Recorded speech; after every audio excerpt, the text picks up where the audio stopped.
Musiramu obadde wano nga njogera n'omuwala nga manyi obalayiye obalanze. Ngenze n'obeera ng'oli ku nsonga gyogerako n'enkwata omubabiro nenjagala ku nsonga za passport. Esebo Lwaki bannayuganda abasinga tebalina passport? Ampozi kansooka okulamusa abasiraamu bannange n'ekiramuso kya salaamu nti assalaamu alaikum warahmatullahi wabarakatu. Amanya n'eddoboozi mpitibwa Nduga Mahadi. Ensonga esinga okulemesa bannayuganda okufuna passport kye kino kye baataddewo eky'okujjuza foomu ezo.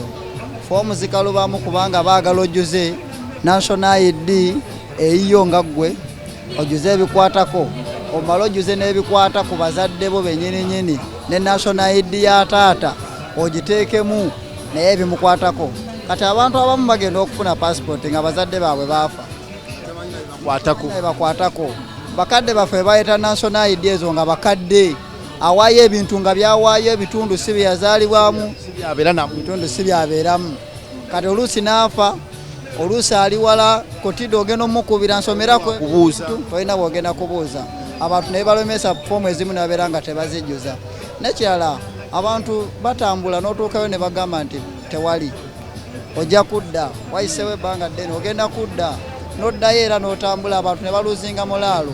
Kyova olaba abamu bakozesa abantu bano abaagala obayamba ngenda kujjuliza ne babawo ebicupuli olw'okukoowa embeera ebeera eyo. Emisoso giiki omuntu n'abikoowa so singa abadde basoterawoko ku mbeera ng'omuntu akozesa kinkumu nga bwe bakola ku pamiti oli n'atuuka n'ateekawo ekinkumu ne bamukolera n'afulumya nga bwe bakola ku national ID nini teekawo ekinkumu nga bakuwa passport. Ebibuuzo bingi abantu tebamanyi biddamu ebimu biwanvuwa kyebisinga otuleetera obuzibu ebiseera ebisinga.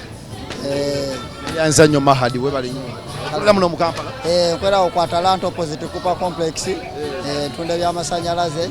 Mwe mutunda by'amasannyalaze bino ebifo ebifa amangu. Ffe tutunda oligino kyovola tubasika bakyani atunda ebifo bye tuba nabyo betusanga eri. Buli gwensanga agamba atunda oligino. Abatunda ebifo ebiseera ebisinga abantu abataagala kujja ku maduuka kati nga bw'olaba eryange Juma and families tuba n'ebintu ebirungi. Abantu abasinga baagala nnyo ebya street kyovola bagambye obisanga ku street. Mujje mwake eri mufune ebintu ebirungi. Yanza musiraamu assalamu alaikum warahmatullah. Webale nnyo webale ddala. Mama nkubuuzeeko ku TV. Ekigambo nga kimu kyokka oli otya munnange?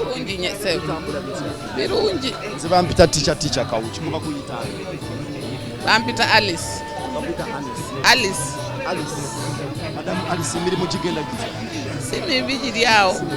Badde mbuuza bannayuganda olwaleero lwaki bannayuganda basinga tebalina passport olowooza Madamu Alice? Lwaki tebalina passport?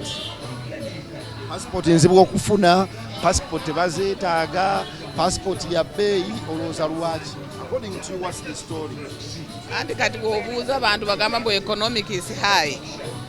N'abalala bagamba bamu bafojjaringa passports, that's why they have made it to be so expensive. Some they say they forge it, they do what, so they're making it expensive to some Ugandans who are not earning so much.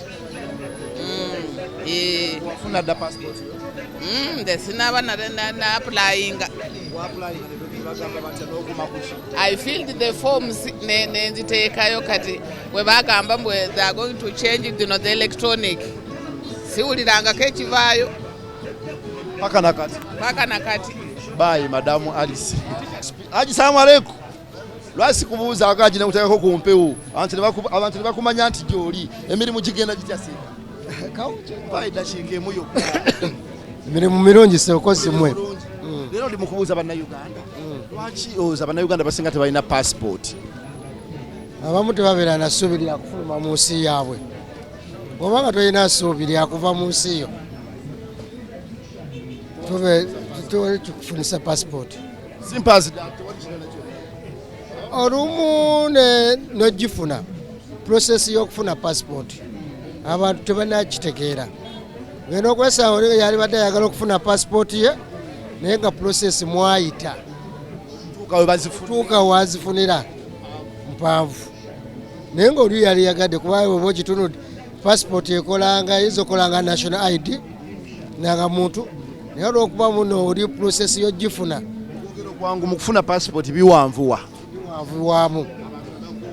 ate nga bannayuganda tebaagala nnyo bintu bibakooya baagala ekintu tuukawo mawulire gange otyo naye ekintu ekimukooya munnayuganda tekimukolera olengera kweno national id yokka ebeereyo ebugundi naye olwokuba nga bamala mugamulo togifune tojja kola kikwalayamulo kimukooya teyagala nnyo bintu bimukooya bannayuganda bwe tutyo embeera yaabwe kikwatako banguyirize bannayuganda ndowooza gundi zaayo zoningi ya bwe balina okufunira passport balizongeddeko nerema okubeera waliwo ku gundi ku internal affair yes walibadde wa buli district office kyalibadde kyanguya naye ogenda omusajja avudde yiri kabaale azze tagifunye omugambye lindako emyezi ebiri mpaka saawa 6 mukoma saawa 6 saawa 8 mugaddewo kintu biwanvuwa mwana waffe abantu akawulire kaffe bakagula amawulire bakagula ate batagule mawulire banategeera ebiri mu nsi. Salamu alaikum. Ate weekuweka sina kyenkwagaza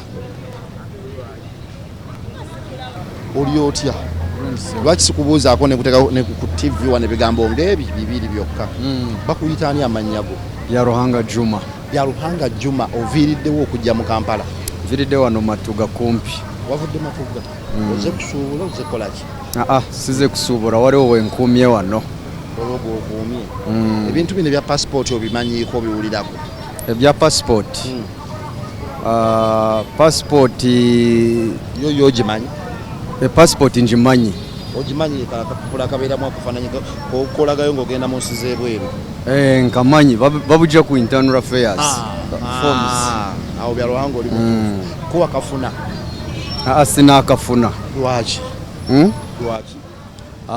Lwasonga kati nina national ID naye nsuubira mu bbanga lya mu maaso nja kanoonya nkafune. Oli okagezezaako kafuna? Oli okagezezaako kafuna? Nagezezaako. Wakomawa? Nagezaako kugamba nkanooye nkafune naye olwatuuka esente nizimbula nga bakyaginga mitwalo by then 15 mu 12. By then bali bakyaginga emitwalo 15 mu 12. Wakoma okagoberako? Awo we nakoma kagoberako. Naye kati ate zeeyongeramuko kitegeeza era kakyali ka bbeeyi ku ggwe? Ensuubira zeeyongeramu. Abantu ebbali Matuga bagamba ki ku ka passport yako? Ki ekibagana okukafuna? Ka passport? Si kugamba bonna baba bakoogerako. Abasobola abalina intention ya kugenda bwerabo be bayinza kubanga bakoogerako. Naye abasigadde ng'abatuuza bo tebafaayo okoogerako. Bo bakola byabwe. Bw'onaafuna kasente osuubira okugenda okukafuna ka passport kano baba bivaako? Singa nfuna akasente ngenda ninkafuna era nkaagala nakati. Naye bwe nkafunira ngenda ninkafuna. Webale nnyo okwogerako nange Byaruhanga.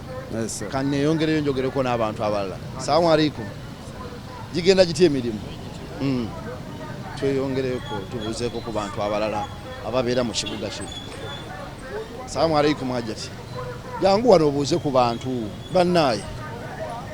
Bane mujje wano mbabuuzeeko ekigambo kimu. Saagala mbakwate tubenga abeesika. Bana mujje wano mwogereko ku TV. Abamu temugenda gisanga paka nga mufudde. Jangu mba nkubuuzi ate naayogere mujje. Abamu balina kubatikira tebagenda kusoma kubatikira. Kituufu. Oli otya muganda wange? Jendi sebo. Yogera ku passport. Yogera ku passport Wagifuna? Chaggwa naawe techaggwa dda. Nkakasa. Ngeri gyoyogera oli mukunnimba. Ozo lwaki bannayuganda basinga tebalina passport? Bannayuganda ekisookera ddala passport za bbeeyi. Passport za bbeeyi, ngula passport nga ngagula ettaka. Passport ntwala 5 mitwalo 4 kati nomo mbuya 25 express 4 kati omunnayuganda wa bulijjo onsubira bakizo sente kitegeeza nti ebbeeyi ya passport ebbeeyi ya passport nene nnyo kiba yalibadde ku sente fairly passport yandibadde ku mitwalo 5 osusse swaba osusse 5 service zigenda kuonga nnene service ki photocopy ya mmeka okiwulidde ya mmeka ya 10 bwekiti ebbeeyi ya passport yegaana abantu okufuna passport sindikane muno naye mubuuzeeko atya TV oyo yatya naawe kale neyanze bakuyitani bapita Semwanga Andrew oveera wa nze kikyotegeeza oveera wa nze mbeera Ntebe kati mutawuni muze kulambulalambulako tulambula tulaba bizimbe biwanvu banaye mujye bali emirimu gya leero gigenda gitya mbadde ndi mukwogera ku passport kiva kuki bannayuganda abasinga okuba nga tebalina passport eno tebalina ki tebalina passport ebintu bingi ebireetera omuntu okuba nti talina passport nga kinaki ekisookera ddala n'emitendera gye bagiwanikamu si buli omuntu alina obusobozi obusobola okufuna passport ye ebisale by'ensimbi si buli omuntu alina obusobozi obusobola okufuna passport ye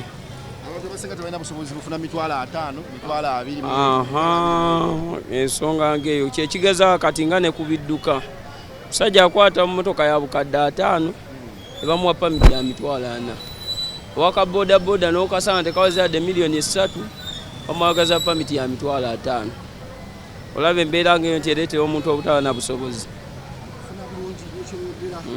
embeera bwe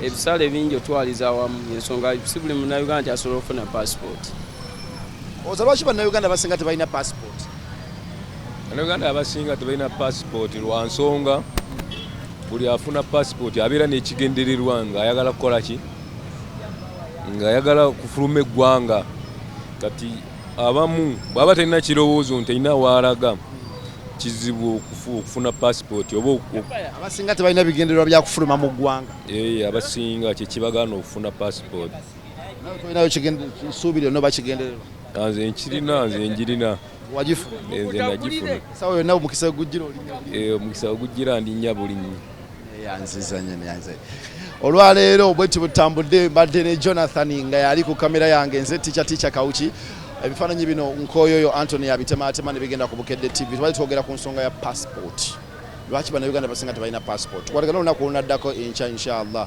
mweraba